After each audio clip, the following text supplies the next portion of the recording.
धन्यवाद देवी प्रथमे धन्यवाद देवी केंद्र कांग्रेस नेतृत्व को धन्यवाद देवी ओडिशा प्रदेश कांग्रेस कमिटर सभापति शरद पट्टनायक को प्रभारी अजय कुमार जी को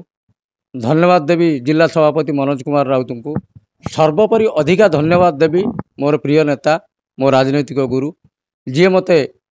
आंगुली धरे राजनीति शिखई श्रीजुक्त शरद राउत महोदय को जनता मत कुआड़े जीव से आज कहीपरि ना किंतु मु सुकिंदा निर्वाचन साधारण लोकंर समस्या नहीं लड़बी युवक मानकर हक पाई लड़बी खटिकिया मेहनत मनीष आपणकर चाषी भाई हक पाई लड़बी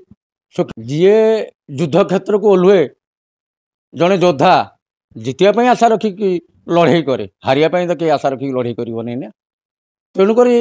सेमती आज कांग्रेस दल मो पर भरोसा करके मत प्रार्थी करी